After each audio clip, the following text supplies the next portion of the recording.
चैतन्य पाटील यांची पायी पाहणी मोहीम मुंबई ते गोवा राष्ट्रीय मार्ग 66 ची पाहणी करताना खेडमधील सामाजिक कार्यकर्ते मंगेश मोरे यांनी त्यांची भेट घेऊन त्यांना शुभेच्छा दिल्या आणि चैतन्य पाटील यांनी मुंबई महामार्गाची आतापर्यंतची जी दशा झाली त्यावर चर्चा केली। यामध्ये त्यांनी सांगितले की आतापर्यंत 3000हून जास्त अधिक मृत्यू झाले आहेत। याकडे शासनाचं कोणतंही लक्ष नाही। शासन हे सामान्य माणसाच्या जीवनाशी खेळण्याचं काम करते। काही ठिकाणी अर्धवट रस्ता तर काही ठिकाणी चांगला रस्ता अशी रस्त्याची कामं केली गेली आहेत। असा दुजाभाव काम का केलं जातंय असा सवाल देखील त्यांनी केला आहे। त्यांच्या सोशल मीडिया साईटवर या सर्व विषयाचे एकत्रित अपडेट केलेला आहे। तरी हा विषय शासनापर्यंत पोहोचवण्याचं त्यांनी सर्व जनतेला आवाहन केलंय। नमस्कार, माझं नाव चैतन्य उषा लक्ष्मण पाटील।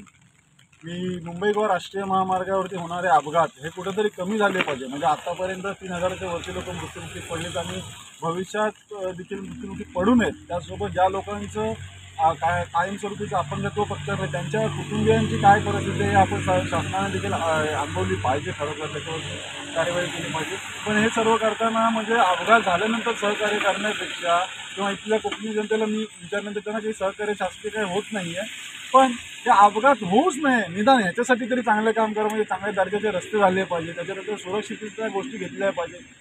काही ठिकाणी शासनाने अतिशय दुकार पद्धतीचा रस्ता पण, तर काही ठिकाणी जबर म्हणजे उत्तम क्वालिटीचा रस्ता आहे। मग जर असेच जर एकाच रस्त्यावरती जर असे पाठ पाडतात आणि ह्याच्यावरती काही ठिकाणी चांगला रस्ता आणि मध्येच होणारे खड्डे, त्याच्याने होणारे अपघात, त्याच्याने लोकांचा नागरिकांचा नाहक जीव जातो। घाट रस्त्यामध्ये प्रॉपर प्लॅनिंग नाही, ड्रेनेज सिस्टम नाही, अशा बऱ्याच गोष्टींचा त्रुटींचा अभाव असताना स्थानिकांना त्यांची विचारपूस नाही आणि हे सर्व करून हा जो महामार्ग बनवला आहे त्याच्यामध्ये लोकांचे अजूनही बळी जातात, हे कुठेतरी चुकतंय।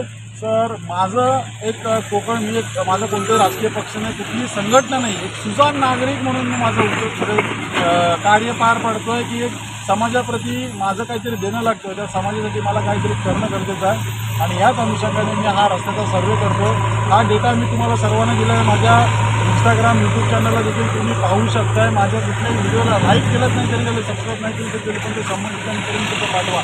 दुसरी महत्त्वाची गोष्ट, मला कुठल्याही तुमच्या आर्थिक मदतीची गरज नाही, काय ना मला फक्त काय हवं आहे तर जो डेटा आहे माझ्या प्रश्नाचा मांडा। तुम्ही जर ज्याला तुम्ही सहकार्य करा। हे आता भोसले घाटामधली परिस्थिती आहे की साहेब दादांनी देखील सांगितली 12 स्पीड ब्रेकने एकदम शार्प टर्न त्याला जाऊन लोक आदळत आहेत, लोकांचे जीव जात आहेत, गाड्यांचं नुकसान होतं आहे, हे कुठं थांबावं याच अनुषंगाने चाललो जाताना आम्हा सर्वांची एक माझी विनंती आहे तुम्हाला, विखुरलेले न राहता कोकणकर एकत्र येऊया, सामाजिक प्रश्नांवरती आपण बोललं पाहिजेत, एवढीच मी विनंती करतो। आणि हे अपघात चालण्यासाठी मी हा पायी प्रवास सुरू करतोय, तर तुमचा फक्त सहकार्य त्याच गोष्टी राहू दे ही विनंती करतो। धन्यवाद। जय हिंद, जय महाराष्ट्र। आणि तुमचं आपलं चॅनल कोणतं? दीप वाहिनी वाहिनीचं देखील किंवा चॅनलचं देखील पत्रकार दादांचं देखील मी मनापासून अभिनंदन करतो। कारण की एखादा नेता जेव्हा चालत असतो तेव्हा त्याच्यावरती होणारा खर्च, त्याच्यासोबत त्याच्या दौऱ्याचा खर्च आणि